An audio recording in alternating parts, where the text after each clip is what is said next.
Olá, seja bem-vindo a mais uma aula de arte. Eu sou Anailson Mesquita, professor da Rede Estadual de Ensino, e na aula de hoje nós vamos falar um pouquinho sobre três tipos de arte, né?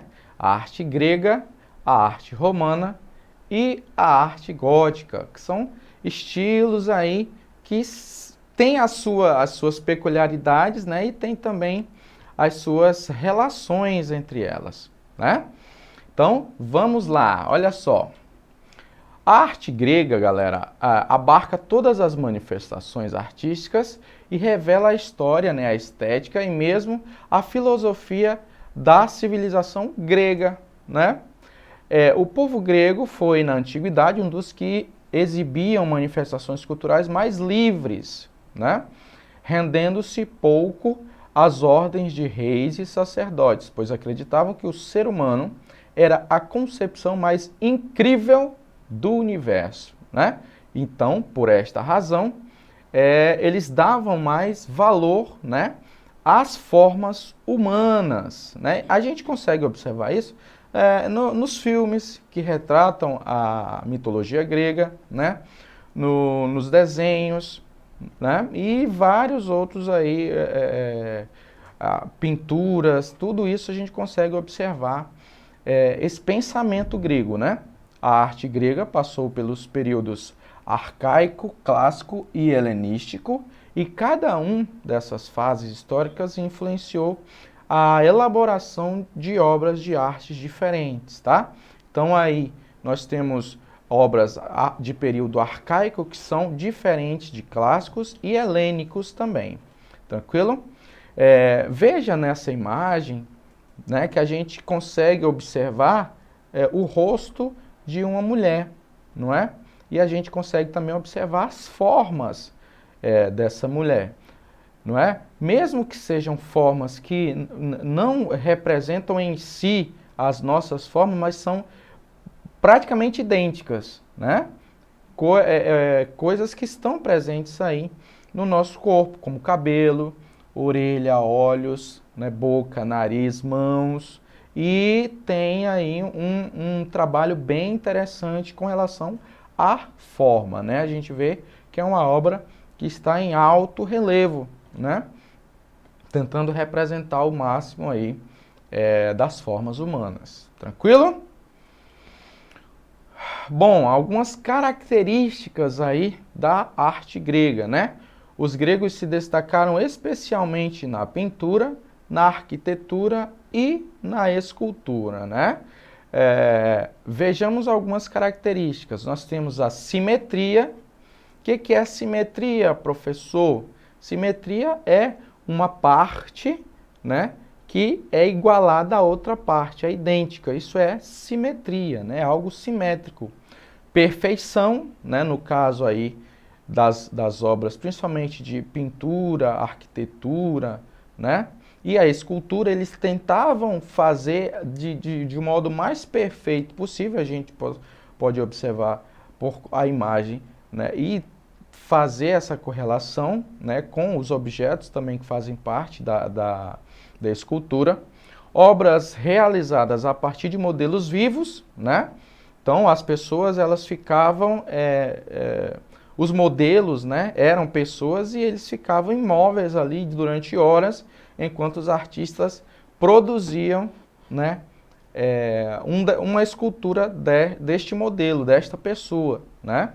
Então, por isso, modelos vivos, tá? Uso religioso, doméstico ou funerário, né? Então, tínhamos essas duas formas de uso, três formas de usos aí, tá?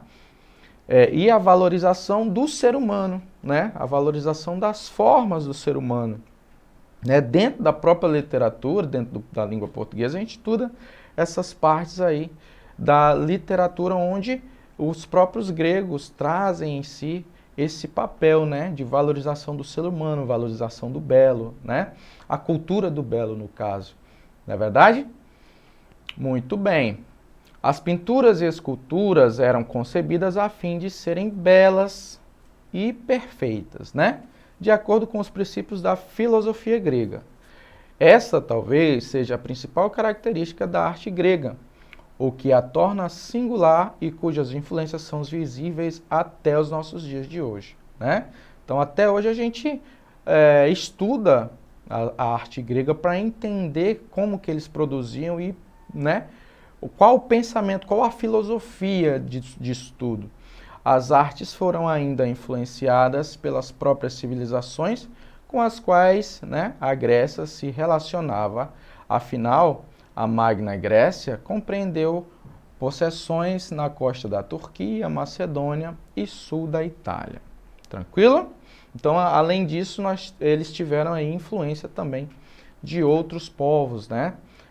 Na filosofia, na cultura e assim por diante. Ó, esse é uma pintura, tá? A gente viu uma escultura, né? E essa é uma pintura aí da arte grega, jovem dançando ao som da flauta, né? Veja como que ela é diferenciada. Aqui nós temos, né, resquícios, no caso da arquitetura, né, como o Panteão de Atenas, na capital da Grécia, tá? Existe até hoje essa obra, tá, gente?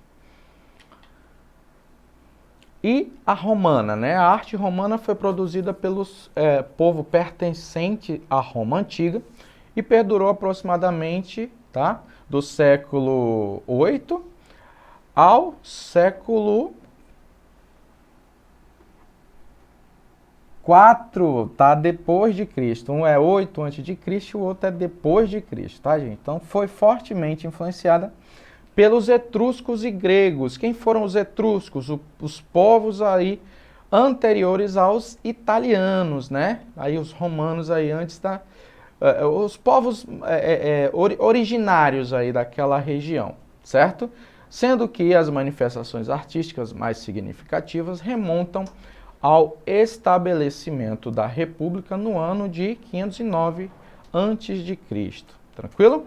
Apesar disso, conhecemos poucos nomes de seus artistas, né, e arquitetos, posto que era uma arte coletiva ou feita para seus mecenas. Então, o que acontece nesse caso? Por conta desse viés, que era uma arte coletiva, ou seja, era uma arte que era produzida por vários artistas, então ficava difícil dizer quem foi que criou tal obra, né? Não tinha como dar só um nome, eram vários nomes, né? Creio que isso se perdeu na história, né? E também eram obras que eram produzidas para os nobres aí, e também produzido por muitos artistas. A arte desse período é dividida em arte da Roma republicana, antes de 27 a.C., e da Roma imperial do ano 27 a.C. em diante. Beleza? Então são duas Romas aí diferentes, imperial e republicana. Beleza? Características aí da arte romana, influência da arte etrusca, né? Expressão realística. Novamente, quem foram os etruscos? Povos originários aí antes dos romanos, antes dos italianos aí, tá? Aqui nós não tínhamos os índios, né? Povos originários, então lá eram os etruscos, beleza? Influência da arte grega, né? Expressão de ideal de beleza, né? A cultura do belo, aquele pensamento de que isso que é belo, né? Uso de arcos e abóbadas na arquitetura, né? O que é abóbada, professor? Abóbada é uma forma arquitetônica, tá? Por assim dizer, né? Ela está dentro aí da arquitetura. Já a gente vai entender isso aí. Representação realista, certo? Na escultura, colorido, delicadeza e precisão nos detalhes das pinturas. Então essas aí são as características da arte romana. Beleza, minha gente? Então olha só, né? Mistérios em Pompeia, tá? Século I a.C. Isso é uma forma de pintura romana, certo? É diferente daquela pintura que a gente viu grega? É diferente, né? Tem cores diferentes, tem formas diferentes, né? Então aí a gente percebe que não é igual, né? Arquitetura, olha só, nós temos aí o anfiteatro, né? Agora aqui, ó, lembra do lance da abóbada? O que é abóbada, professor? Vocês estão vendo essas portinhas aí, né? A abóbada é essa parte aí de cima do arco, certo? Que pode ser aí, ó, tanto pequena quanto mais larga, né? Dessas portinhas aí. A abóbada é esse tipo de criação dentro da arquitetura, beleza? E a arte gótica, meus amigos, surgiu no norte, tá? De onde hoje se localiza a França, no século XII, e difundiu-se aí inicialmente como um estilo arquitetônico para diversas localidades da Europa até o século XV. Então, primeiro ela surgiu na arquitetura, né? A arte gótica é considerada como uma expressão de triunfo da Igreja Católica durante a Idade Média, já que era uma expressão artística notadamente religiosa. Então, veja, às vezes a gente leva o gótico, a gente pensa assim, a arte gótica, tudo aquilo que é negro, né? Que tem um viés meio sombrio, mas não é isso, né? Na verdade, a arte gótica ela está ligada aí à Igreja Católica e aos triunfos da Igreja Católica, né? Beleza? O estilo gótico era contraposto ao estilo arquitetônico românico, né? Anteriormente em voga nas construções medievais, principalmente em mosteiros e basílicas. Essas construções eram caracterizadas pelos arcos de volta perfeita, redondos e por abóbadas de novo de arestas, né, constituídos pela penetração de duas abóbadas feitas em estrutura maciça e com poucos vãos. No estilo gótico, as estruturas das construções são mais leves, formados por vãos mais amplos, cujo objetivo é conseguir uma maior luminosidade no interior, né? Então aí a gente compreende um estilo diferente, né? Um estilo que não é esse que a gente pensa, né? De sombrio, mas é uma forma de arquitetura, beleza? Olha só, essa aqui também é uma pintura, uma pintura da arte gótica, mas a gente consegue observar já dentro da arquitetura o lance das abóbadas novamente. Veja, tá vendo esse arco aí no corredor, que a gente está vendo um corredor, né? Isso também é a abóbada, beleza? Então veja que existe diferentes tipos de abóbadas aí, tranquilo? Quando foi criado, né, e sua origem aí, esse estilo artístico não era intitulado gótico. Olha só, então, o nome não era para ser esse, né? O termo foi criado posteriormente quando o renascentista Giorgio Vasari se referiu de maneira pejorativa a esse tipo de arte no século XVI. Então, por conta desse artista, acabou pegando o termo gótico, né? Ele traça um paralelo com os godos, os povos bárbaros que invadiram aí e destruíram Roma em 410. Dessa forma, ele expressa sua rejeição ao estilo, né? Então, foi aí algo que pegou sem querer, né? Para esse tipo de arte, beleza?